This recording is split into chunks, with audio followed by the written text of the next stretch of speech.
پرېږده که زه وایي دې ځه ته پرېږده خیر روزانه پکې دس ماتې کوي منه یا د خدای مسلمانانو نو دا خو د جمې خشته یخې روجې دي او په دې کې هم تاسو جنګونه کوئ د دې روجو خو داسې مثال دی لکه مونږ چې په فرج کې نیولي زر وکړې ځه ته راځه ما ته یار نن دې شرمونې ما پرېږده طاقتوره سره یې وته ما ویل که یا پکې کوي پکې دس ماتې کوي خیر دی راځه دې زر وکړې ته ځه راځه زه تاسو خبره کوم د خدای قرابت ته مړه دي او سره شه که نه مونږ دې هم ځان سره ګډ وډ کړو جته کښېنه مړه لږ سات صورت شه وګورئ د دې معمولي جنګونو نه چې کومه دي غټې دښمنۍ سازشي پرېږده چې یو سړی زیاتي وکړي ته ورسره لږه ګزاره کوه او غریب سړی دی اوس په ملک کې د خدای مسلمانانو ګورې غریبانان بیا روغ هم نه کوي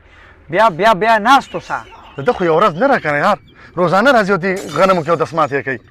خیر دی ته به ډېره ګزاره کوې ته مشر یې ما خو درته ووایي هېڅ هم ترې نه جوړېږي جنګ جګړو نه غوسه چې کومه ده دا ارامه ده د الله بنده ده خو دا شیطان مونږ په جنګ کوي که نه تاسو په دې ولې نه پوهېږئ دا مخلوق هغه کار کوي چې دا کار والله کې شیطان له مرځي حضرت پرېږده دا خبرې ما ته دا خبره کوله ما اختر را روان دی که نه 5 شپږ روجې پاتې شوې نو د اختر په شپه ستا غزوې ډېرې زیاتې هوایي ډزې کوي او ګورې هوایي ډزې چې کومه دي دا ښه نه دي دا ګولۍ چې اوچته شي نو چې لاندې راشي خامخا پې انسان ولګي مال پې ولګي ګورې په ورځ د قیامت په دا ګمنام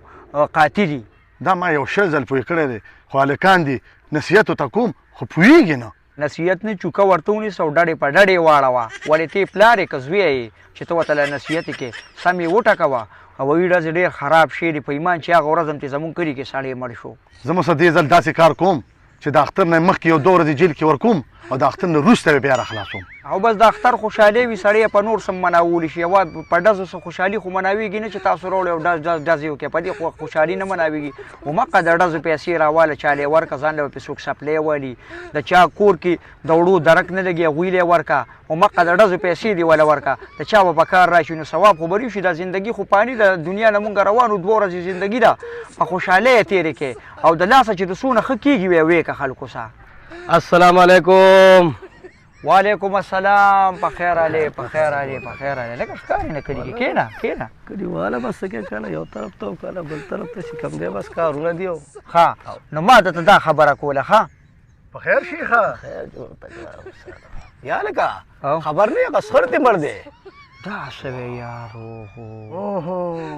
الله دې وبخي انا لله وانا الیه راجعون والله ډېر ښه سړی و یار ډېر ښه کارونه یې کول دنیا ته داسې بل شاته و خو الله دې وبخي بس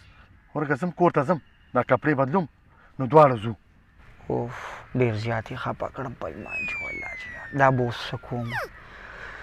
زه خو دې سوچونه وخوړم زه به اوس کومه څه قبر له سهار کسان لاړل او نور کسان هم روان وو خو چې ویل انشاءالله نور کسان ویل چې قبر بس تیارېدو والا دی والله زما خو د خفګان نه پاڼه زیړه شوه تا سره خو ګاډي کور ولاړ دی که نه او ګاډی سره دی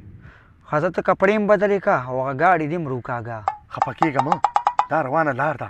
ته به مرې زه به مرم دا ټوله دنیا به مري نه یاره په دې باندې خفه نه یم چې مړ دی په دې خفه یم د خدای مسلمانه چې ما له جړا نه راځي اوس چې پیل ته زه ورولوېږم او جړا نه راځي دا به زه خو په شرمونو شرمېږم ملګرو که دا ویډیو هم خوښه شوي نو دا مخکې شیر کړئ او یو لایک هم ورکړئ دا مخکې رڼا